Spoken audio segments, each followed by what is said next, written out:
Hello, my name is Biswas and I am a student of West Bengal University of Health Sciences in the Department of Bachelor in Medical Laboratory Technology. So today I'm going to discuss about my project title, which is the identification of metagenomic taxonomy and the role of microenvironment in gut. I respect and thank Dr. Raghavendra, Sonalika Rai and Shigori from Pine Biotech for providing me an opportunity to do the project work. Human microbiome comprises of bacteria, archaea, viruses, eukaryotes that reside within and outside of our body. The unique diversity of human microbiota accounts for specific metabolic activities and functions microorganisms within our body. It is therefore important to understand the microbial composition and activities of human microbiome as they contribute to health and disease. The aim of the project and the skills that are used to identify whether the microbiota targeted diets can positively impact human biology. We have performed a dietary intervention while longitudinally monitoring the microbiome change in the healthy adults. Here we study the effects of two diets, fermented and fiber, using metagenomic profiling by QIIME2 downstream analysis of susceptibility Amplicon data using R to find out the microbial abundance and microbial diversity. These were the questions that I asked to myself while making this project. What is the effect of gut microbe? How does diet affect the gut microbe? What diet was given to the participants? The relationship between the gut microbes and the immune system. So this is how the entire research was conducted. The samples were taken from a PubMed publication. Publication number is given. In that publication, they took healthy adults for a 10-week dietary intervention, 17 weeks to be precise, pre and post intervention counting. Two types of diet were given, either high fermented or high fiber. Out of 38 participants that participated in that study, we have taken the first, 5th, and the 9th week stool sample, assessed their microbiota composition, and 6 samples of each food group were chosen randomly during my study. The study comprises of understanding the gut microbes and its effects on immune system, and we have used metagenomic tools like QIIME2 and Data2 for this purpose. Now the methods used during this data analysis were taken from T-InfoBio server for metagenomic and phylogenetic analysis of gut microbes present in the fecal samples. QIIME2 pipeline was used for breaking down the metagenomic data, producing operational taxonomic unit, that is OTUs, and denoising methods producing Amplicon sequence variant, that is ASVs. We use R coding for analyzing of microbial abundance and diversity. We have used simple statistical methods like mean, median to find out the overall proportionate abundance of various phyla, classes, family, etc. over the time period of 9 weeks in both high fiber and high fermented diet. We have studied alpha diversity and beta diversity using checkered emperor, break artist, and alpha diversity box plot method.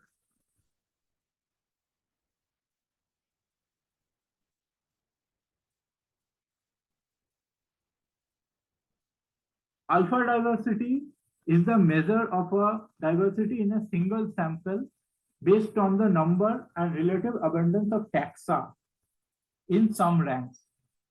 The microbial abundance is based on Shannon and Chow diversity.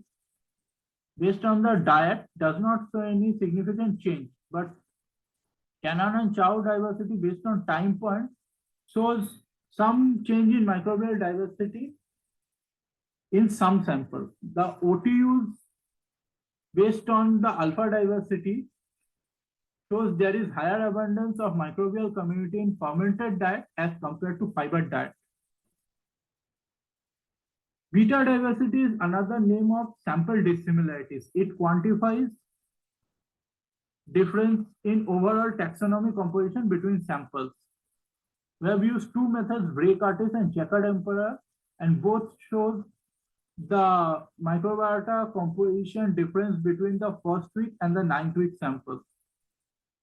The abundance between first week and 9th week samples are different. In order to represent two-dimensional plots from huge interspace distance matrix, we are doing taxonomy abundance plot. Taxonomy abundance plot is similar to beta diversity.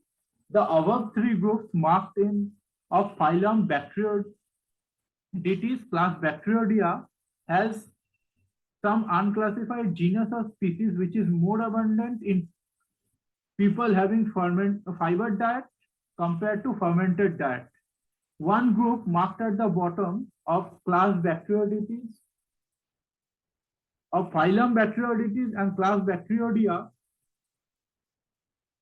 has unclassified genus and species that only shows growth in people consuming fermented diet.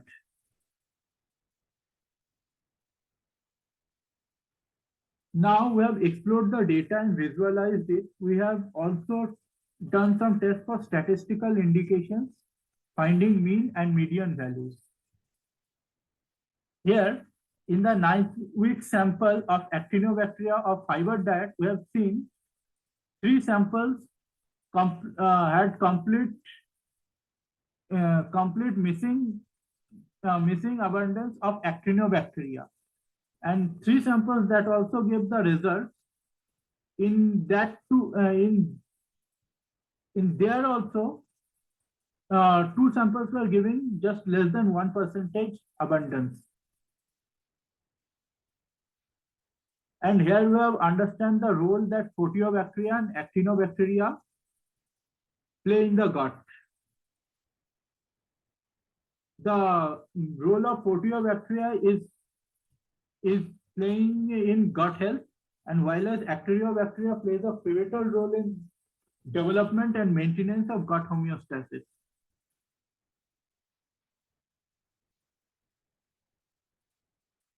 Here we have studied the major taxonomic groups, that is Bacteroidetes order, Clostridia class, Ruminocastaceae family, and Lechinospira family, and their abundance in fiber and versus fermented, and also calculated their mean value. Here we have understood how unclassified taxonomy are placed in our gut microbes. There are many unclassified families present in fermented diet, which is more than fiber diet, and in genus also there are more unclassified genus present in the fermented diet than in the fiber diet. And here are the list of analysis that we have done, and their abundance level is mentioned on this table. Fiber versus fermented. Now we come down to the result and interpretation. We have found out that the levels of bacteria differ from sample to sample. The above table that I have shown shows the representation of the entire data during this analysis. There is a higher abundance of microbes in gut of people consuming fiber diet at the 9th week mark. Less abundance of unclassified families and genus in fiber diet, and more abundance of other unclassified families and genus in fermented diet. Proteobacteria plays a key role in gut health, while as Actinobacteria plays a pivotal role in development and maintenance of gut homeostasis.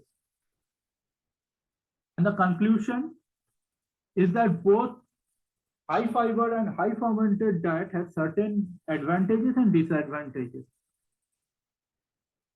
High fermented diet provides more abundance of gut microbes over the 9 weeks. The loss of actinobacteria in the 9th week in some high fiber diet